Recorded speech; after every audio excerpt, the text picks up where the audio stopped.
కొద్దిగా రిస్కీగానే ఉంటుంది. మామూలుగా అయితే తల్లిదండ్రులు ఆరోపించుంటే అతని మీద అనుమానంతో చేయొచ్చు.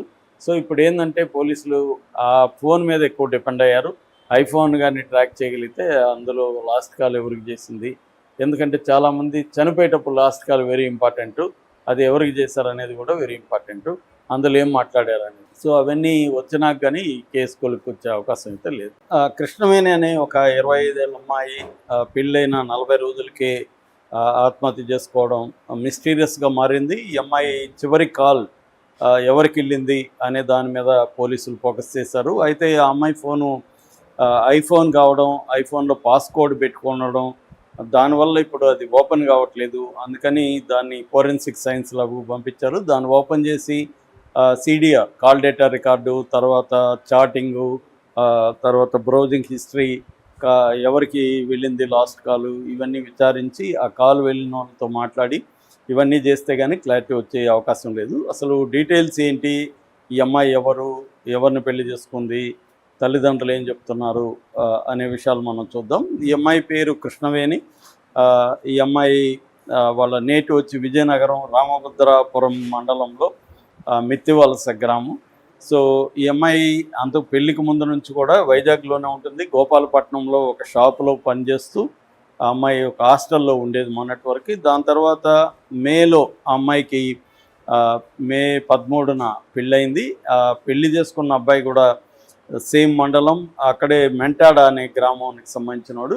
ఈ అమ్మాయికి దగ్గర బంధువు కూడా, సో బాగా తెలిసిన వ్యక్తి. సో ఈ అమ్మాయి కూడా ఆ అబ్బాయిని ఓకే చేసింది. అరేంజ్డ్ మ్యారేజ్, సొంత బంధువులే. సో ఇద్దరు, ఈ అబ్బాయి కూడా ఒక ప్రైవేట్ కంపెనీలో వైజాగ్లో పనిచేస్తున్నాడు. ఇద్దరు కలిసి పిహెచ్ పాలెం ఆర్హెచ్ కాలనీలో 20 రోజులకు ముందు ఇల్లు రెంట్కి తీసుకొని అక్కడ ఉండడం మొదలుపెట్టారు.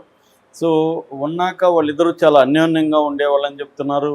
ఈ అమ్మాయిల తల్లిదండ్రులు కూడా మా అల్లుడు మంచోడు, మా అల్లుడి మీద మాకు ఎటువంటి అనుమానాలు లేవు, మేము ఈ మధ్యనే వాళ్ళ ఇంటికి పసుపు కుంకుమ తీసుకొని వెళ్ళాము, సారీ అవి తీసుకొని, వాళ్ళు చాలా బాగున్నారు, హ్యాపీగా ఉన్నారు, నా కూతురు కూడా చాలా హ్యాపీగా ఉంది, అమ్మాయికి మా అల్లుడు వల్ల ఎటువంటి ఇబ్బందులు ఉన్నా కూడా మాకు చెప్పేది, ఎటువంటి ఇబ్బందులు లేవు అనేది వాళ్ళు చెప్తున్నారు. దాంతో ఇంకా కాంప్లెక్స్గా అయింది. మామూలుగా అయితే ఇటువంటి కేసుల్లో పెళ్ళైనాక ఉమెన్ ఆత్మహత్య చేసుకుంటే అబ్బాయి మీద అనుమానాలు ఉంటాయి, తల్లిదండ్రులు కూడా అబ్బాయి మీద చెప్తారు. మనం రీసెంట్ కేసు చూసాం, రాధా గాయత్రి, అమ్మాయి వాళ్ళ తల్లిదండ్రులు కూడా తమ అల్లుడే చంపేస్తాడని చెప్తున్నారు.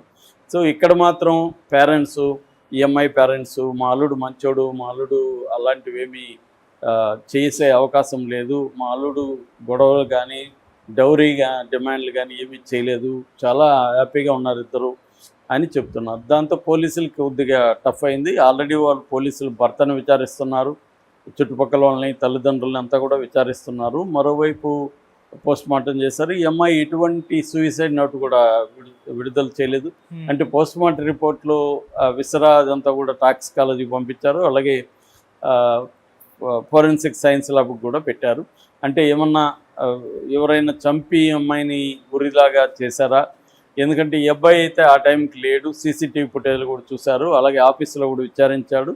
ఈ అమ్మాయి చనిపోయిన టైంకి ఈ అబ్బాయి ఆఫీస్లో ఉన్నాడు, రాలేదు. అబ్బాయి ఈవినింగ్ వచ్చినప్పుడు చూస్తే ఈ అమ్మాయి వేలాడుతుంది. దాంతో అతను భయపడి ముందుగా వాళ్ళ అమ్మ నాన్నకి చెప్పాడు, దాని తర్వాత ఫ్రెండ్స్కి చెప్పాడు, దాని తర్వాత వాళ్ళ సలహా మేరకు పోలీసులకు కూడా ఫోన్ చేసి చెప్పాడు అనమాట. సో అందువల్ల ఈ అబ్బాయి మీద అయితే ఇప్పటి వరకు అనుమానాలు రేకెత్తే విధంగా ఎటువంటి ఆధారాలు దొరకలేదు. కానీ పోలీసులు అన్ని యాంగిల్స్లో చూస్తుంటారు కాబట్టి వాళ్ళు చూస్తున్నారు. మామూలుగా ఫోన్ అయితే ఈ పాటికి వాళ్ళు ఫోన్ని దాంట్లో ఉన్న ఏమేమి ఉన్నాయి చెప్పేసేవాళ్ళు. అది ఐఫోన్ కావడం, పాస్కోడ్ పెట్టడంతో దాన్ని అక్కడికి పంపించారు. నిజానికి ఐఫోన్ పాస్కోడ్ ఉన్నా కూడా ఇవాళ టెక్నాలజీ ఓపెన్ చేసేయచ్చు. కాకపోతే పోలీసులు మామూలుగా దాన్ని అంతా లీగల్గా చేయాలి కాబట్టి ఫోరెన్సిక్ క్లయింట్లు ఎవరికైనా చిన్న షాప్ వాళ్ళకి ఇస్తే చాలామంది చేసేస్తారు ఐఫోన్ అయినా కూడా. కానీ వీళ్ళు అక్కడికి తీసుకెళ్లారు. మామూలుగా ఐఫోన్కి వాటికి సపరేట్ సాఫ్ట్వేర్స్ ఉంటాయి, ఆ సాఫ్ట్వేర్లో మనం చేసేయచ్చు, అది పెద్ద విషయం కాదు. సో ఇప్పుడు ఏంటంటే విచిత్రం ఏంటంటే ఈ అమ్మాయి గతంలో షాప్లో పనిచేసింది కాబట్టి అక్కడ ఏమైనా ఈ అమ్మాయికి అఫైర్లు కానీ లేకపోతే ఎవరైనా వేధింపులు కానీ అలాంటివి ఏమైనా ఉన్నాయా? ఎందుకంటే ఇవాళ చాలామంది అమ్మాయిలకి పెళ్లి కాకముందు ఏదో ఒక అఫైర్ నడవడం, వాళ్ళతో ఎమోషనల్ అటాచ్మెంట్ ఉండడం, రకరకాల కారణాల వల్ల వాళ్ళని పెళ్లి చేసుకోకపోవడం, వేరే వాళ్ళని పెళ్లి చేసుకోవడం ఇవన్నీ జరుగుతుంది. అలాగే మల్టిపుల్ అఫేర్స్ కూడా అమ్మాయిలు నడుపుతున్నారు. సో అలాంటి యాంగిల్లో కూడా పోలీసులు పరిశీలిస్తున్నారు. ఆ పాత గోపాలపట్నం షాప్కి వెళ్ళి ఈ అమ్మాయి గతంలో ఎవరితో ఏమైనా క్లోజ్గా ఉండదా, ఎవరైనా ఈ అమ్మాయిని వేధించే వాళ్ళ లవ్ చేస్తున్నాం అని చెప్పి ఇలాంటి యాంగిల్స్లో కూడా వాళ్ళు చేస్తున్నారు. అలాగే గతంలో హాస్టల్లో ఉండింది కాబట్టి అక్కడ ఈ అమ్మాయి రూమ్మేట్స్ కానీ వాళ్ళతో కూడా విచారిస్తున్నారు. దీనికంతా కూడా కొంత టైం పట్టే అవకాశం ఉంది. ఎందుకంటే గతంలో ఈ అమ్మాయితో హాస్టల్లో ఉన్న వాళ్ళందరూ ఇప్పుడు అదే హాస్టల్లో ఉండకపోవచ్చు. సో వాళ్ళని ట్రేస్ చేయాలి, వాళ్ళతో మాట్లాడాలి. అంటే ఈ అమ్మాయికి ఎవరైనా అబ్బాయిలు వచ్చి పికప్ చేసుకునేవాళ్ళు, ఏమైనా అఫైర్లు ఉన్నాయా, అట్లాంటివి ఉన్నప్పుడు కూడా ఏమవుతుందంటే చాలాసార్లు పెళ్లి చేసుకున్నాక కూడా అమ్మాయిలు పాత ఎక్స్ బాయ్ ఫ్రెండ్లతో టచ్లో ఉండాలనుకుంటారు, వాళ్ళతో కూడా కలుద్దాం అనుకుంటారు. అలాంటప్పుడు కొంతమంది వీళ్ళని దూరం పెట్టేస్తారు. ఇక పెళ్ళి అయిపోయిందిలే, మనం వేరే వాళ్ళని చూసుకుందాం అనుకునే వాళ్ళు కూడా ఉంటారు. అలాంటప్పుడు కూడా ఆ కారణాలతో కూడా ఆత్మహత్యలు చేసుకోవడం అనేది మనం చూస్తున్నాం. సో ఆ యాంగిల్లో కూడా పోలీసులు చూస్తున్నారు. అంటే జనరల్గా ఆత్మహత్యల కారణాలు ఏంటి అనుకున్నప్పుడు ఇండియాలో సంవత్సరానికి ఎన్ని ఆత్మహత్యలు జరుగుతున్నాయంటే 2024 NCRB data, national crime records bureau data ప్రకారం 170,746 మంది ఆత్మహత్య చేసుకున్నారు. అందులో మనకు చాలామంది తెలియని అంశం ఏంటంటే ఆడవాళ్ళ కంటే మగవాళ్ళు ఎక్కువ ఆత్మహత్యలు చేసుకుంటారు ఇండియాలో. ఆ సంవత్సరం 125,449 మంది మగవాళ్ళు చేసుకుంటే ఆడవాళ్ళు కేవలం 45,245 మంది చేసుకున్నారు. అంటే 73.5% మగవాళ్ళ ఆత్మహత్యలు ఈ దేశంలో ఉంటే ఓన్లీ 26.5% మాత్రమే ఆడవాళ్ళు ఆత్మహత్య చేసుకుంటారు. ఆత్మహత్య చేసుకునే సంఖ్యలో మగవాళ్ళదే 73% ఉందన్నమాట.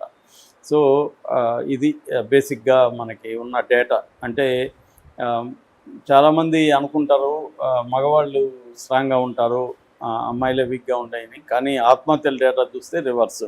ఎందుకంటే వాళ్ళు అందరికి చెప్పుకోలేరు, ఏడవలేరు. సో వాళ్ళకి పెంటప్ పెయిన్ కానీ యాంగర్ కానీ పెరిగిపోయే ఆత్మహత్యలు, అది కూడా పెళ్ళైన మగవాళ్ళు ఎక్కువ ఆత్మహత్యలు చేసుకుంటున్నారని కూడా మనకి డేటా చెప్తుంది.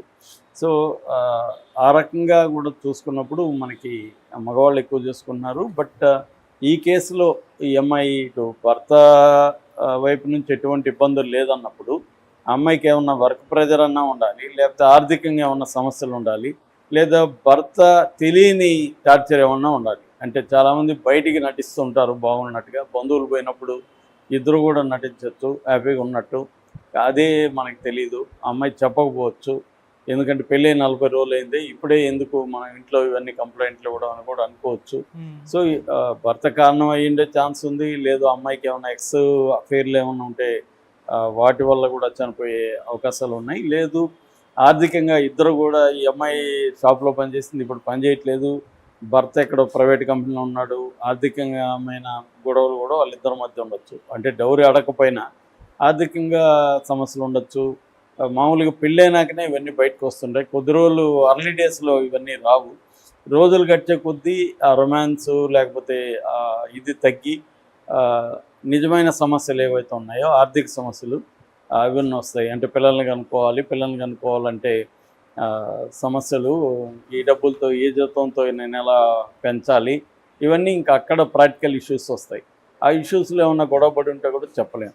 సో అందుకని పోలీసులు ఇలాంటి కేసుల్ని పరిశీలించడం కొద్దిగా రిస్కీగానే ఉంటుంది. మామూలుగా అయితే తల్లిదండ్రులు ఆరోపించుంటే అతని మీద అనుమానంతో చేయొచ్చు. సో ఇప్పుడు ఏంటంటే పోలీసులు ఆ ఫోన్ మీద ఎక్కువ డిపెండ్ అయ్యారు. ఐఫోన్ కానీ ట్రాక్ చేయగలిగితే అందులో లాస్ట్ కాల్ ఎవరికి చేసింది, ఎందుకంటే చాలామంది చనిపోయేటప్పుడు లాస్ట్ కాల్ వెరీ ఇంపార్టెంట్, అది ఎవరికి చేశారనేది కూడా వెరీ ఇంపార్టెంట్, అందులో ఏం మాట్లాడారనేది. సో అవన్నీ వచ్చినాక కానీ కేసు కొలుక్కొచ్చే అవకాశం అయితే లేదు.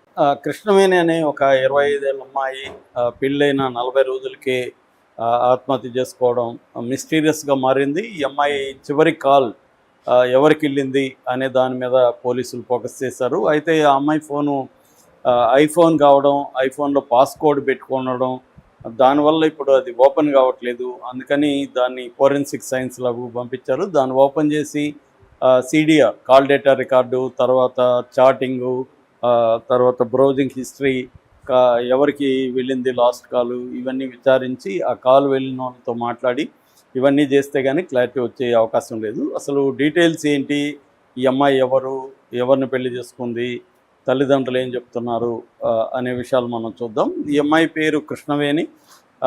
ఈ అమ్మాయి వాళ్ళ నేటివ్ వచ్చి విజయనగరం రామభద్రాపురం మండలంలో మిత్తివలస గ్రామం. సో ఈ అమ్మాయి అంత పెళ్లికి ముందు నుంచి కూడా వైజాగ్లోనే ఉంటుంది. గోపాలపట్నంలో ఒక షాపులో పనిచేస్తూ ఆ అమ్మాయి ఒక హాస్టల్లో ఉండేది మొన్నటి వరకు. దాని తర్వాత మేలో ఆ అమ్మాయికి మే 13న పెళ్ళయింది. పెళ్లి చేసుకున్న అబ్బాయి కూడా సేమ్ మండలం, అక్కడే మెంటాడ అనే గ్రామానికి సంబంధించినవాడు. ఈ అమ్మాయికి దగ్గర బంధువు కూడా, సో బాగా తెలిసిన వ్యక్తి. సో ఈ అమ్మాయి కూడా ఆ అబ్బాయిని ఓకే చేసింది. అరేంజ్డ్ మ్యారేజ్, సొంత బంధువులే. సో ఇద్దరు, ఈ అబ్బాయి కూడా ఒక ప్రైవేట్ కంపెనీలో వైజాగ్లో పనిచేస్తున్నాడు. ఇద్దరు కలిసి పిహెచ్ పాలెం ఆర్హెచ్ కాలనీలో 20 రోజులకి ముందు ఇల్లు రెంట్కి తీసుకొని అక్కడ ఉండడం మొదలుపెట్టారు. సో ఉన్నాక వాళ్ళిద్దరూ చాలా అన్యోన్యంగా ఉండేవాళ్ళని చెప్తున్నారు. ఈ అమ్మాయిల తల్లిదండ్రులు కూడా మా అల్లుడు మంచోడు, మా అల్లుడి మీద మాకు ఎటువంటి అనుమానాలు లేవు, మేము ఈ మధ్యనే వాళ్ళ ఇంటికి పసుపు కుంకుమ తీసుకొని వెళ్ళాము, సారీ అవి తీసుకొని, వాళ్ళు చాలా బాగున్నారు, హ్యాపీగా ఉన్నారు, నా కూతురు కూడా చాలా హ్యాపీగా ఉంది, అమ్మాయికి మా అల్లుడు వల్ల ఎటువంటి ఇబ్బందులు ఉన్నా కూడా మాకు చెప్పేది, ఎటువంటి ఇబ్బందులు లేవు అనేది వాళ్ళు చెప్తున్నారు. దాంతో ఇంకా కాంప్లెక్స్గా అయింది. మామూలుగా అయితే ఇటువంటి కేసుల్లో పెళ్ళైనాక ఉమెన్ ఆత్మహత్య చేసుకుంటే అబ్బాయి మీద అనుమానాలు ఉంటాయి, తల్లిదండ్రులు కూడా అబ్బాయి మీద చెప్తారు. మనం రీసెంట్ కేసు చూసాం, రాధా గాయత్రి అమ్మాయి వాళ్ళ తల్లిదండ్రులు కూడా తమ అల్లుడే చంపేస్తాడని చెప్తున్నారు. సో ఇక్కడ మాత్రం పేరెంట్స్, ఈఎంఐ పేరెంట్స్ మా అల్లుడు మంచోడు, మా అల్లుడు అలాంటివేమీ చేసే అవకాశం లేదు, మా అల్లుడు గొడవలు కానీ డౌరీగా డిమాండ్లు కానీ ఏమీ చేయలేదు, చాలా హ్యాపీగా ఉన్నారు ఇద్దరు అని చెప్తున్నారు. దాంతో పోలీసులకి కొద్దిగా టఫ్ అయింది. ఆల్రెడీ వాళ్ళు పోలీసులు భర్తను విచారిస్తున్నారు, చుట్టుపక్కల వాళ్ళని తల్లిదండ్రులని అంతా కూడా విచారిస్తున్నారు. మరోవైపు పోస్ట్ మార్టం చేశారు. ఈ అమ్మాయి ఎటువంటి సూసైడ్ నోట్ కూడా విడుదల చేయలేదు. అంటే పోస్ట్ మార్టం రిపోర్ట్లో విసరా అదంతా కూడా టాక్సికాలజీకి పంపించారు. అలాగే ఫోరెన్సిక్ సైన్స్ ల్యాబ్కి కూడా పెట్టారు. అంటే ఏమన్నా ఎవరైనా చంపి అమ్మాయిని ఉరిలాగా చేశారా? ఎందుకంటే ఈ అబ్బాయి అయితే ఆ టైంకి లేడు, సీసీటీవీ ఫుటేజ్లు కూడా చూశారు. అలాగే ఆఫీసులో కూడా విచారించాడు. ఈ అమ్మాయి చనిపోయిన టైంకి ఈ అబ్బాయి ఆఫీస్లో ఉన్నాడు.